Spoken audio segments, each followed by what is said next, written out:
Yes, Mr. Muma. It's here. Finally. Seems to be an interesting day. Yes, it will be. Where is it parked? Upstairs. Look at you. Upstairs? Yeah. Interesting. So now, guys, the boys at Conversations have decided to come up with a new episode. They are calling it A Day in a Life with a Classic. So today I have a surprise. Nimepewa ufunguo hapa. The giveaway is inakaa kama ni kitu ya Toyota. This is interesting. It has the iron shield. Volvo. This is going to be very interesting. Let's check it out.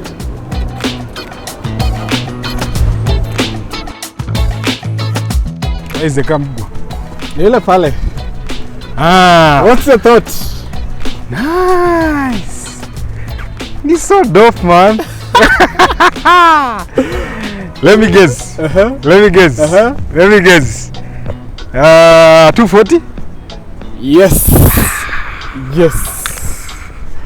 Man, this is one of the cleanest Volvo 240 I've seen. Yes. Wow.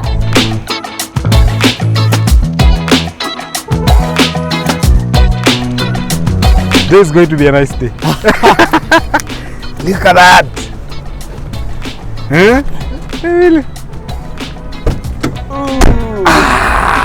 G-Wagon. Come on, man. It's so dope. Look at the interior. It's so clean.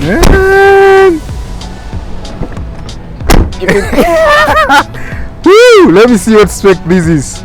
This is a Volvo 240 GL. The Grand Lux. Yeah, it's the Grand Lux, man. It's nice. Galia your boot. Yes. Come on, man. Tell me I'm opening the key. Yes, it has to be the key. No, I can press. Yes. Nice, man. Got spare liko hapo. Good stuff. Specially delivery. Volvo Diplomat. Diplomat sales. Come on, man. Look at those wheels. Original Volvo. These are original Volvos, man. Angalia hizo spokes zote. So dope. So today I have errands that I need to go out and execute. So you guys are going to hang out with me for the entire time. And guess what? You're going to be driving this Volvo, and I need to find out which year. Bugwa. Let me see if that hack still works. How do you know? The seat belt. 1980. 1980. So these are 1980 Volvo 240 GL. I believe it's a 40-year-old. Of course, 1940 to 2000. No, 1980. 1980 to 2000, that's 20 years. And then now 2000 to 2024, 2024, that's another 24 years. So 24 plus 20, those are 44 years. Wow! So this car officially, it's a 44-year-old car. Look at this!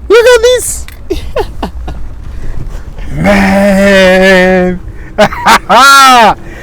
Woo! How does it feel? Maza, it's so clean. The smell. Signature Volvo smell. Yeah. Signature Volvo smell. Look at these doors, Mbugo. Look at that speaker cover. Rectangular, but the speaker inside is circular, man. Notice something else? Yeah, electric. Come on. Look at this door switch. You don't open it like the way you open this ingine. It even has door beams. Very huge door beams. Look at that. Come on. Look at the steering wheel. Umesema unaenda errands. Unaenda wapi? Bro. So first stop, there is an expo that I need to attend. I hear it's an auto expo. So I'm curious to go find out what they have on display. Yeah, I just find out and enjoy this car. Plus I need to drive this car. So do we go? Twende. Please.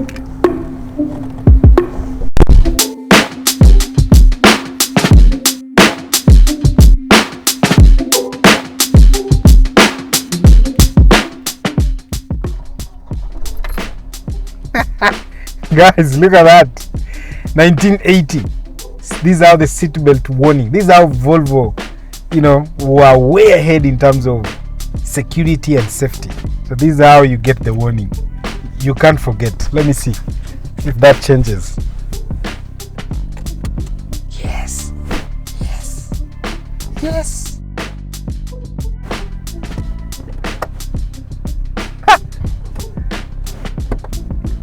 Do you guys hear that? That is the safety leech on this handbrake. Interesting.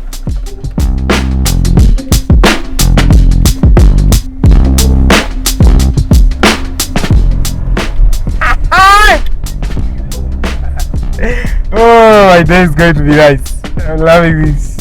I think it's time we go out. Wow, the steering is so smooth and soft.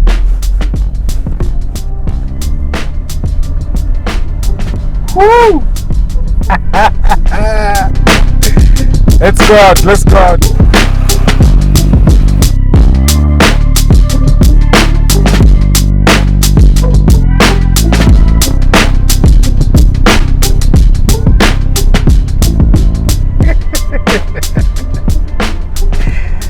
Oh man, it's awesome. So now, for those guys who call themselves proper Volvo guys, there is no proper Volvo that will make you a Volvo guy. Like, forget these newer things you guys drive.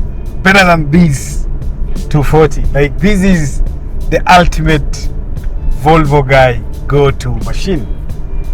And man, why are they making new cars again? I don't see the reason. Just look at that. Smooth, feels like a boat. Everything's just perfect. Everything is perfect. So comfortable. I see why old women back in the days, old men bought this car. Like, it's just so amazing. So amazing and beautiful. This is what you want to drive every day. That's my first impression. Just love it. Honestly, I've never been so happy in my life than today. In terms of like my automotive journey, driving cars and making reviews. I mean, this is one of those good days where you just drive a nice car, like a nice car, proper nice car. I see guys looking at me from the outside. Newer cars, guys driving by, just looking at the brick and the box. They're asking themselves, mbona huyu jamaa anajitesa huko ndani? But if they knew that in here I have my AC on and I'm just bouncing along like a boat, they won't believe it. They won't believe it.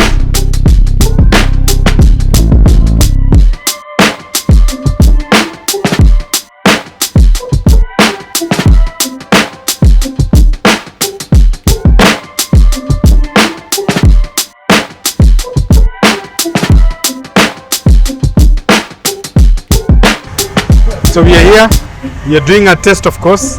This car is an old car, it's a 1980. So it's running a carbureted system pale kwa engine. And I'll tell you more about it because what is under the hood of this car is just epic and awesome. But we are doing a test, okay? So normally I'll do my rounds with an average of 2,000 of fuel in a day. So I've just put in here 2,000 worth of fuel, but I've just not put in another fuel to make up of V-Power because old cars deserve good stuff. So the V-Power will help us in terms of cleaning additives na vitu kama hizo. We're not putting that here for octane. So watu octane before mnipigie makelele, no. Just cleaning up the old engine, allow it to run smoothly and make sure that all the carbon deposits are cleaned out. Hapo ndo kwa sababu tumeweka V-Power. Let's see, does it make any value preposition? Mimi nafanya gari inakuwa agile. So let's continue our journey. First stop, town, KICC.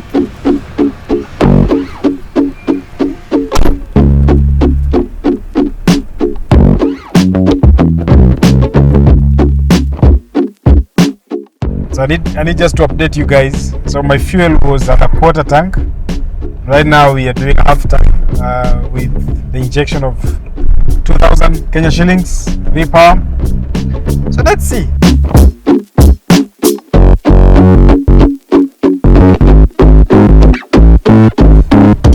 this car is quite comfortable.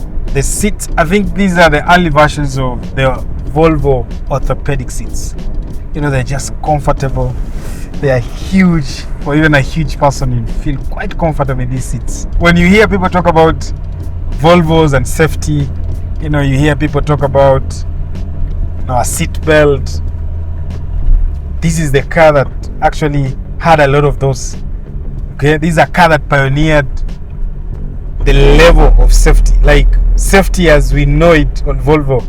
This is the car. This is the car that was taken, like few units. I think there were 5 units, or bought by the Association of Highway Safety.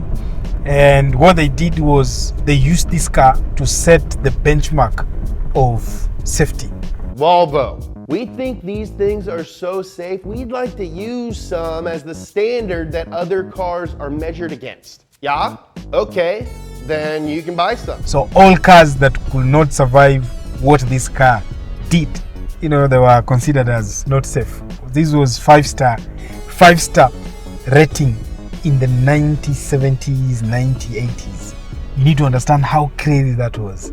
This was a car you'd buy and feel like you never die in it. And between, I think, 1990 and 1994, this car recorded 0 fatalities. Like there was no one who was injured or died for the entire generation between those 2 years, those 3-4 years, which is something unheard of back in the days. But this car is the epitome of safety in all standards. So according to the odometer here, this car has only driven 88,211, which is, I hope that is true. Did I tell you guys this car has heated seats? Yes, it's only that right now it's hot, but if it was cold, you could have button hapa. Heated seats in 1980. Talk to me about technology again, and I'll show you functional technology, and it still works until now. Button still comes on. We'll experiment that when you're somewhere more comfortable, but it still works. The odometer is in miles per hour, but I have a kilometer reading within it, which is quite special. I'm idling at 1000 RPM. Temperature gauge hata haijafika quarter. Fuel bado iko at half. Manual 5 speed.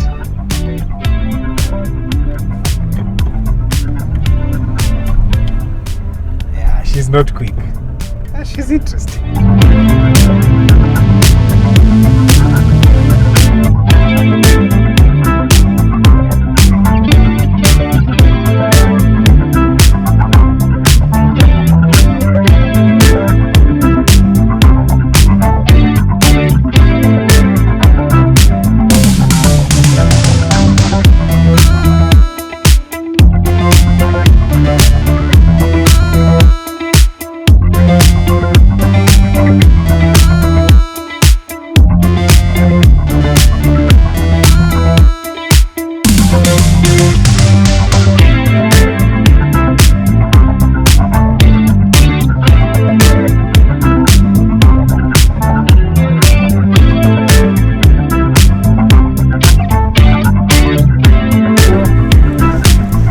So finally we are here to we are going for an auto expo, right? But the journey here has been awesome. Enjoyed the ride, man. It's so nice. I'm in love with this car by all means possible. Already you're in love. 100%. 100%. It's parked next to another Volvo. That is an XC60. And I'll tell you a bit of what that car in the modern era benefited from this car when we are done with this. So for now, let's go check out what these guys have on this Auto Expo, and then we go back and enjoy and talk about this legend of a Volvo 240 GL. 20 cars.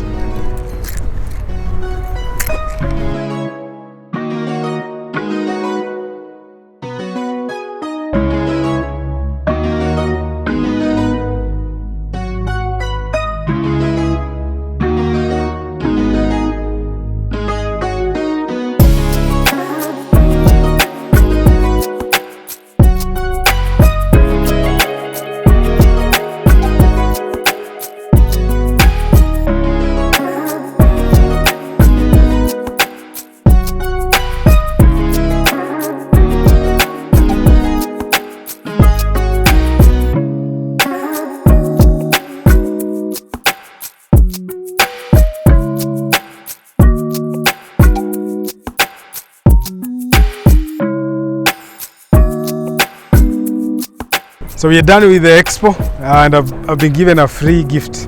You know, I don't know what chose sana. Lakini I like the guys, and I like the lady, especially the one that was explaining stuff to us. Hello. I say it, and everybody starts laughing. It's called fuck it. See, nobody ever stopped when I start. So I tried to put that as the last product. So this is a puncture repair. So this is when we ship cars from Japan, you get a tube there. So this is the version of that. Yeah, exactly. She's cool and super amazing. So I'm hungry, number one. I've learned that there's a counterfeit product of WD-40 in the market that we have been using. 27 of them. 27 products, 27 counterfeits. So I was starting to somebody wa Kariobangi, but I believe they have done a good job in terms of just duplicating and making fake stuff. So the only thing that I need to do now, I'm very hungry. Nimezunguka sana hata mdomo kaanza kudry. So let me go out, pick my car for the choice of today by the boys. Yeah, go out some and find some fish. I feel like I need to eat fish. Hiyo gari itaki tu mtu anakaa kula chips. So let's go find some fish.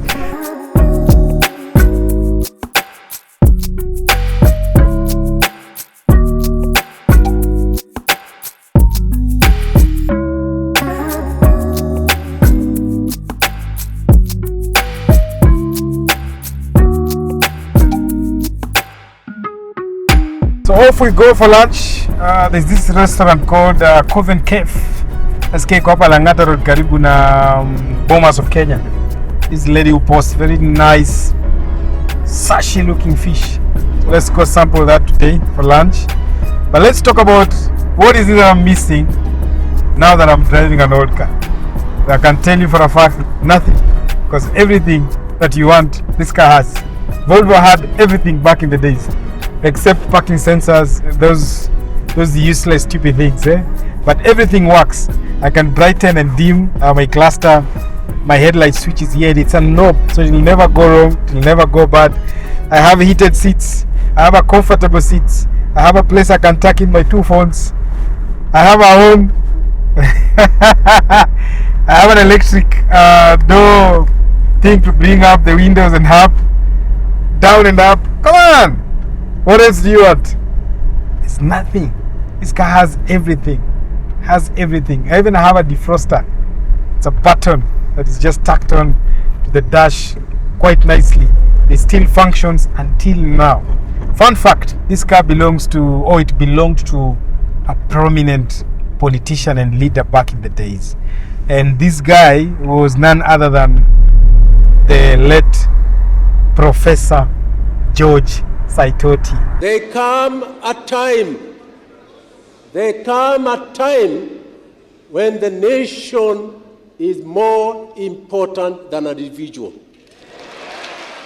That explains why this car only has 88,211 kilometers on the clock since I started driving it. It's a clean car, polished, the interior is awesome. It's a car for people who understand what proper cars are. And I know guys who drive these newer Volvos and they call themselves Volvo guys. No, you guys are not Volvo guys. You guys just own a Volvo. This is a proper Volvo guy car. The difference between owning a Volvo and being a Volvo guy. If you want to be a Volvo guy, true to the DNA, then this is the kind of cars that you need to buy. Either you're buying a 240, that is a 200 series, you're buying a 700 series, I'm talking about the 740s, and or the 800 series, the 850s. This is where proper Volvos lived, and nothing else. So let me enjoy this car. I have an ashtray. Ask me any question in the comments. What thing do you think that this car doesn't have? Okay, and I'll answer it. I don't have a cigarette lighter tucked in here. And I showed you the safety belt warning thing. It's loud, it doesn't joke. And now you're hearing there's a lot of background sound. But listen to this. When I bring this window up, sound cushioning. Yeah, I've just lifted my hands from the steering. Steering is straight and lesser. So quite beautiful. Good at after lunch.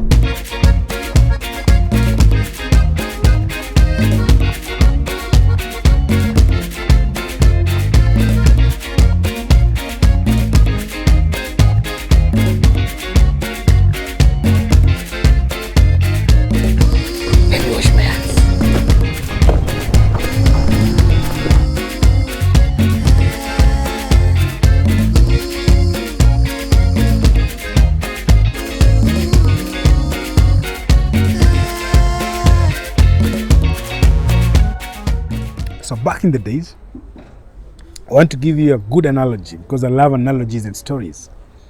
You remember when you're a young guy, I'm not talking about guys who have been born and bred in the city. I'm talking about the village boys or village girls.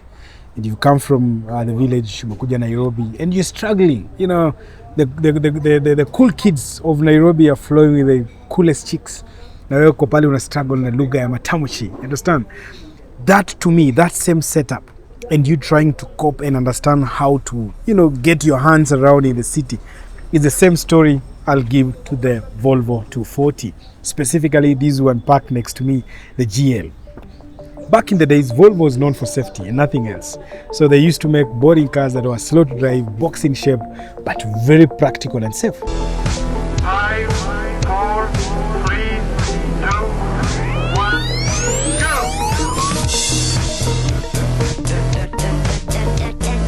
Don't you know that every Volvo is safe? We've got to push it off.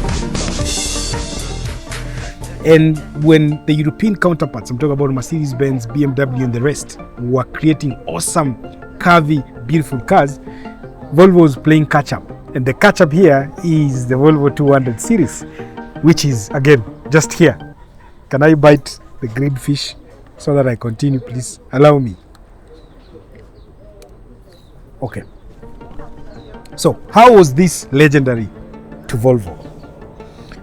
You guys talk about Volvo in terms of safety. So remember the 3-pointed seatbelt, ABS, like legendary engines that you hear people talk about, the red block, the 200 series, specifically the 240. And this was so special because during the transition all the way from 1973 all the way to 1993, because that is how long this car has been in production. It's around 19 years. 74, 73 all the way to 93. There was so much that was achieved on this platform, from creating powerful engines that will eventually go to the racing track and nyama people without wasting time. That is the history of the Volvo 240. So as it parks next to me while I'm enjoying this awesome fish at Covent Cafe, I want to tell you that this car is one car that moved Volvo from what you know as a traditional boring car to a sporty, vibrant, legendary status in terms of motorsport, and it didn't stop there. It kept on coming until even the present right now. It's no surprise that a car this carefully thought out should appeal to people who think. 87% of all Volvo buyers are college educated. The other 13% are just plain smart. Volvo hasn't changed its style in almost 20 years because a car that doesn't grow old shouldn't look old.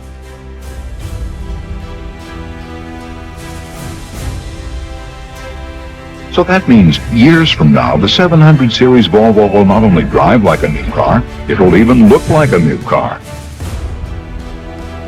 The seat provides more than a place to sit. It can make you a better driver. Young guys, the Kinambugoas, the Kinafabians, are still buying these cars. They're doing a lot of modifications to just fit into the modern world.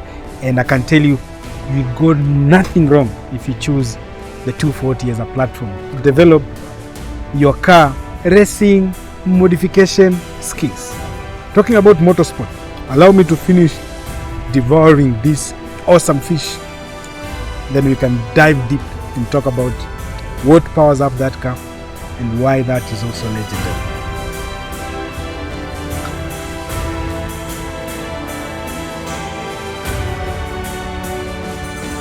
And it's infinitely adjustable to afford you better control over the controls.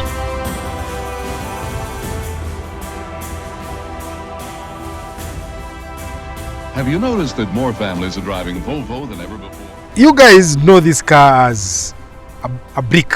Okay, the reason why it's called a brick, simple. Sababu ukiwa mtoi ulikuwa unachora gari namna hii, namna hiyo, namna hiyo, namna hiyo, namna hiyo.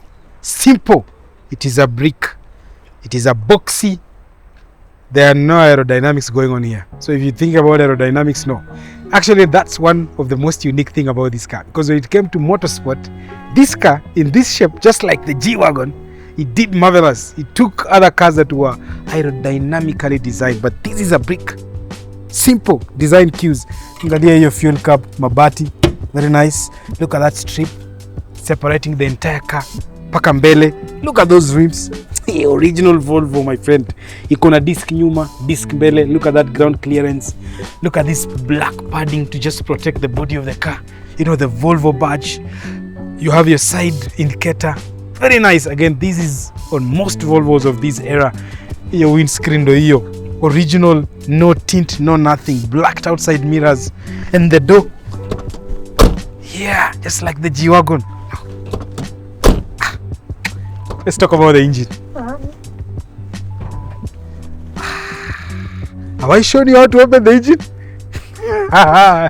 Okay, the door. Just look how far the door opens, so that you understand why this was a serious car. Look at how far that door opens. It's getting in is easy.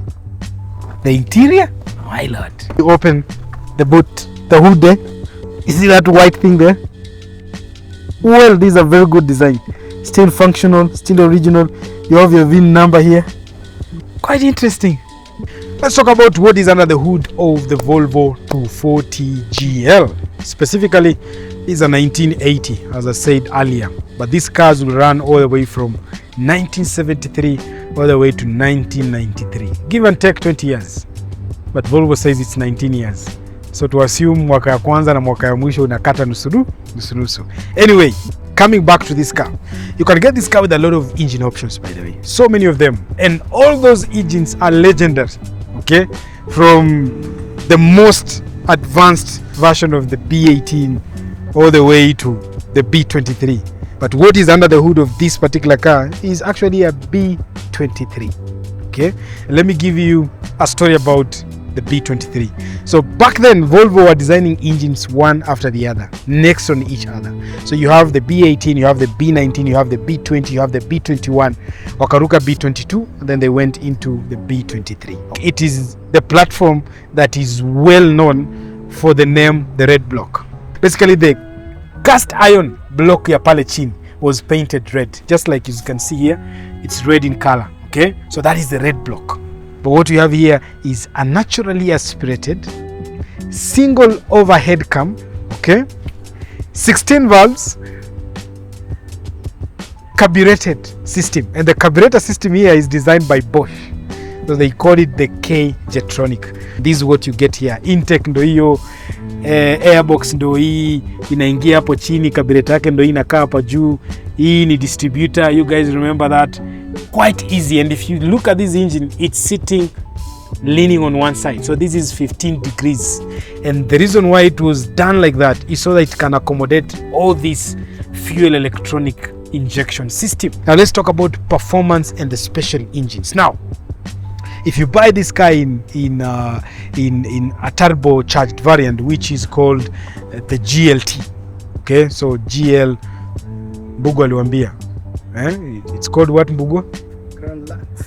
Grand Lux for luxury, and then the T is for turbo. So you get that engine in a variant called the B23 FT. So that's the turbo variant. Did I tell you how much power this one gives out? Oh, this one gives out around 111 to 115 horsepower, depending with which RPM you're playing with. Not much to talk about, but those engines were bulletproof. Let me explain to you why. Back in the days, these engines that were developed by Volvo, especially from the B18 all the way to the B23, there's something that Volvo did, and they did two important things. One, they detuned those engines to have little power for what they can do. Remember, the most powerful versions of the B21 FT and the B23 FT ran on forged piston rods, kila kitu, like the internals were forged to handle immense power, and they were meant to drive for millions.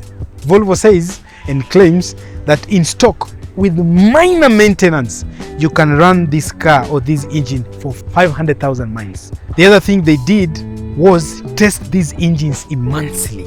So this engine was ran for 500 hours, I believe, and non-stop, 500 hours non-stop na iko huko kwa rev ya juu, like the highest rev, and it did nothing. It showed no signs of wear, it showed no signs of tear, like it held up that exercise. That is the kind of platform that you have when you're buying the 240 GL. So let's talk about safety. Hapa mbele ukiangalia engine bay ni kubwa sana, okay? And talking about safety, before I talk about safety, let me tell you what young guys are doing right now. Gen Zs are buying these cars, and because of this engine bay, they're swapping in here V8s. They're doing an LS swap of a V8. They're doing the 1JZ. They're doing the 2JZs. And because these guys are rear wheel drive, it's giving them immense abilities to do a lot of things around the drag. They're drag racing. They're doing burnouts. They're doing drifting. You know, this car has all that in this form and shape, okay? And the one that did a lot of championship and won a lot of accolades in motorsport was nicknamed the Flying Brick. The design of the engine mounts and the steering system on this car was meant that anytime it will get itself into a collision or a crash, engine itaenda chini na steering rack inaenda chini, so hiyo steering rack itakugonga ndani ya mwili. Number 2, crumble zone. Angalia kutoka hapa mpaka hapa. You see all this distance?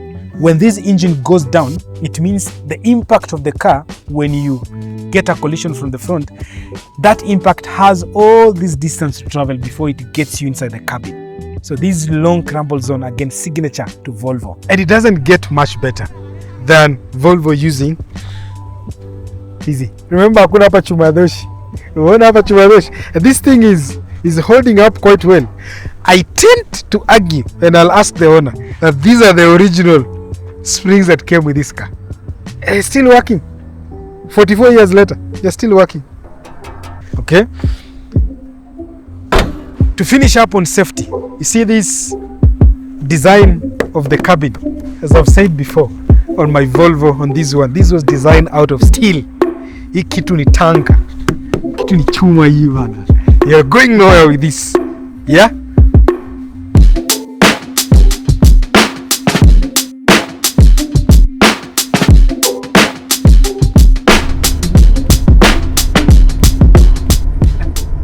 Boys, welcome to the brick. Yeah, I've told these guys that they'll be seeing me smile the entire time I'm driving this car. So now I've had my opportunity to drive this car. This was a nice surprise, thank you. And I felt there is a bit that I needed your involvement. That's why you are here. Hey. So without wasting time, you guys have sat in so many modern cars, Mr. Bugwa. You've been in one of the best and most powerful car to run on 254. Which one? Of course, the M40T. Oh, yeah. In fact, we had you the X5 M50. We've been in Lexus, in GLC. We've done all the cars. We've been in the G-Wagon. Now, using very few words, tell me about the experience you have inside this brick. I mean, I don't want to say that nostalgia ama nini. Wewe hata siku hata karibu kuzaliwa. Hata mzazi wako. Mzazi alikuwa amezaliwa. Walai, 70s. Okay. But ideally, I really alikuwa 3 years old. I'm really in love with the interior of this car. Really in love, everything is still functional with this car. Yes. And of course, niko na springs kwa kiti. Na niko na heated seats. So I'm not even feeling like I'm missing anything on the modern world. Really? Yeah. Because most people think when they're outside that people driving this car or living within this car wako very uncomfortable, wako cake. Umwambie uko na electric, unaweza shukisha. Electric window bana. Yes. So this car looks ugly in the outside, but it doesn't look ugly. Yeah, it doesn't. It doesn't look ugly at all. Okay. We chose it for it because of that, because of the looks also. It does look like a fit. I don't know how it feels to be at the rear. I wish I sat there, but from experience, I once got an opportunity to be driven in my Volvo S80. And I regretted why I always drive that car and carry people behind. So talk to me, how does it feel? One word. Yes. Royalty. Royalty in royal blue. Yes. Hey, my name is Royal Blue. Beautiful. I appreciate build quality, guy. Build quality. Yeah, it looks and feels timeless. 100%. Yeah, man, it feels like home. And it feels like just rolled off from the assembly line. Like it's clock in a work, kila kitu ina work, speedo ina work. Hadi uko na heated window bana. Bwana, niko na defroster. Got defroster. Heated window. Everything. But your defroster ina work. Is the AC working? Yes, it does. For real? Yes. Hatujaribu. And it has interesting So unaweza set temperature. So kuna cool, kuna temp sasa ni katikati, alafu kuna warm. Alafu kuna cool kwa air, alafu unaweza mix warm na cool. Hapa sasa inaitwanga room temperature. Ile sa temperature yako kawaida. Sasa kuna fan. Alafu sasa kuna fan. Fan iko na step start. It is still working. I told you it works. Angalia unaweza switch ikuje itoke kwa flow. Itokee kwa flow. Kana kingine kanaoneshanga hewa ikija. Volvo started these things back in the days. Hii gari kuna defroster air pale mbele. Do you know which car in the modern era doesn't have that? Sahi Proton Saga. It's a 2024 car that doesn't have a defroster. But I don't blame them. Can I make one more comment? Yes. Road noise. There is no road noise in this thing. I've shown them. Oh my god, like that comes back to what Flacco said. Beautiful. Like the engine, okay, you can still feel the engine so that at least unajua unasikianga mlikuwa mnasikiza carburetor. Sisi una hii gari. Unajua carburetor pia inakuwa tuned. So lazima usikize. Sikia. Lazima usikize. It's like it's muffled up somewhere. Bro, let me tell you, if you buy this car with the B21 FT, the sound, the one that has the turbo, you know which turbo it runs? It's a TD04. It's a Mitsubishi turbo. Yes. But generally, I don't feel like I'm missing out on the modern era. The orthopedic seat is still the Volvo feel in the city, and this, I feel this is where they started it. It's a slight difference, baby. Sasa tuingie kona hapa tusikie. Body roll, it's a brick. This is a corner. We need to Body hatuna airbag. We done like real men. I do have the driver airbag. You have the driver airbag? Yes. Maybe Sina. I do have the airbag. So I think, boys, this is where I drop you, and you guys got your thing. I need to keep on moving around with this car to experience the beauty of what this car has to offer. Okay. So would you guys be kind enough to drop here? Go figure out your life and buy your modern Atenza. Okay? Allow me to drive this car and enjoy it. Sana Atenza yetu man. Bye bye.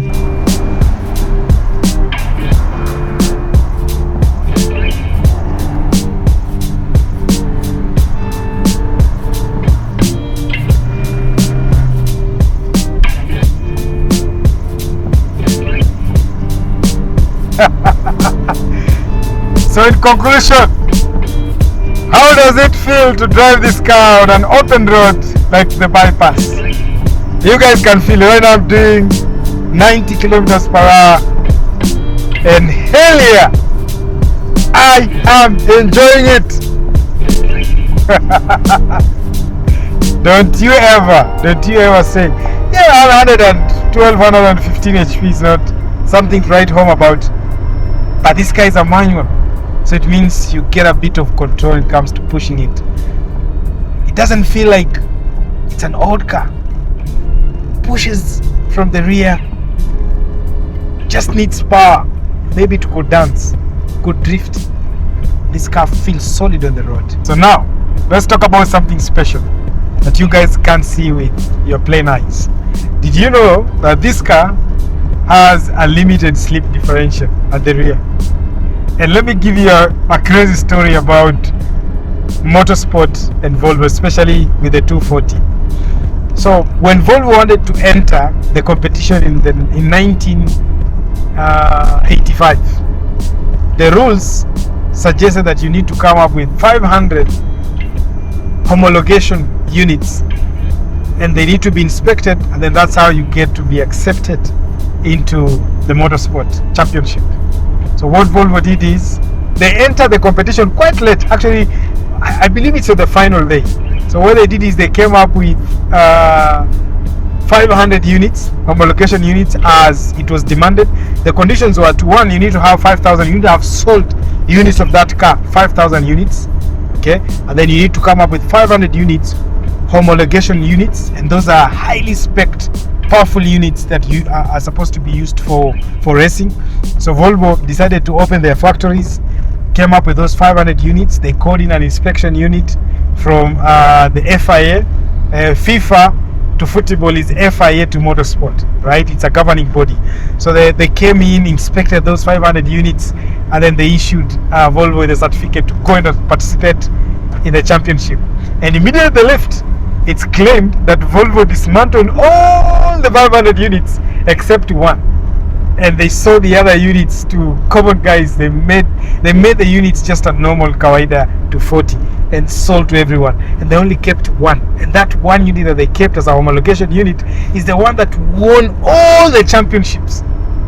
Okay, a crazy story. And when they are asked what they did, why they did that, they said, you know, the rules said they needed to inspect the homologation units, and they didn't say those units have to be raced or driven anywhere. And so that's how Volvo cheated into motorsport using the 240. But away from that, I told you it has a rear, a limited slip differential at the rear. It's a special car, it drives awesome. The engine sounds nice. There were variants of this car that came with an electronic fuel injection, but here we are still using the Bosch manual fuel injection system, which is quite fuel economical, because as we speak right now, I've gone to town, I've left town, I've gone to Langata, along towards Bomas of Kenya. I've done my lunch. I'm now on the bypass rolling back to Karen, and my fuel is still at the same place I fueled. Bado nimesimama katikati, I'm still on half tank, and I'll show you. But right now, this car feels awesome. This car feels legendary. I've just downshifted. Let me push and see. Of course, I'm not going to do 0 to 100, but you guys can hear the whistle. It's not a turbo. It's just a fuel injection system that gives you a simulation of a turbo, and it sounds nice. Gear number 4, 120. Come on, 130.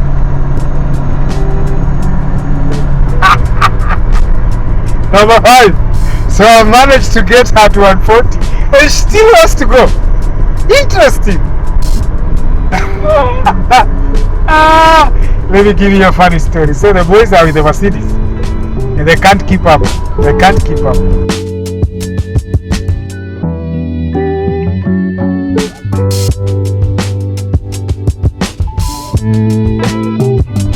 So in conclusion, if you're a guy who loves style, a guy who loves iconic stuff, and most importantly, a Volvo guy, and you're looking for a car that has extreme possibilities in an old age to swim and work in a modern day era, then the Volvo 240 is the car. Remember, I said you need to be a Volvo guy. If you want to be a Volvo guy, this is the car for you.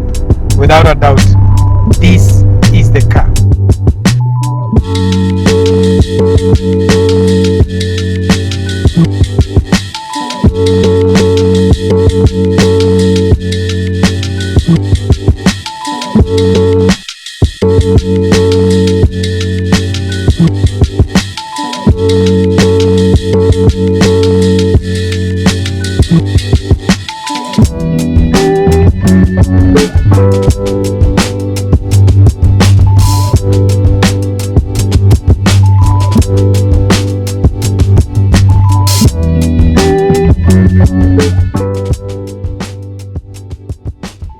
Finally, I'm back at the Waterfront Mall. Boys, you did good, eh?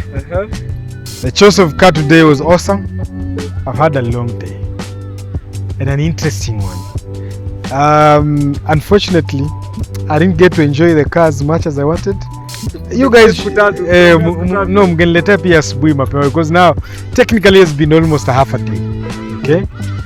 Now, updates. Update number 1, fuel iko mbale mahali tuliweka. For real? Yeah. You I don't know if I can show you, but it's still Same place you put it. Nothing has moved. Unajua ulikuwa umeonyesha unaweza adjust hadi lighting ya Iko hapa juu. Nilikuwa nimeonyesha hii kitu unaweza unaona? camera So can't see. it can't see. No, you'll show them with a cutaway. But fuel is still at the same place. Maybe if it has gone down slightly. That's number one.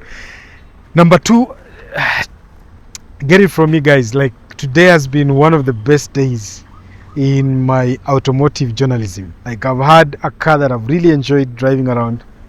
Yeah, I could see guys looking at me. I could see guys looking at the car. I was enjoying the car myself. I was driving the heck out of this car. There's only one thing I didn't confirm. How practical this thing is. Can I unlock it? But I have to unlock it with a key. There you go. What? Number one, there's a spare wheel there. Number two, you know, Bugo used to be the SI units. Got 2D. This was because of the crumples on bad.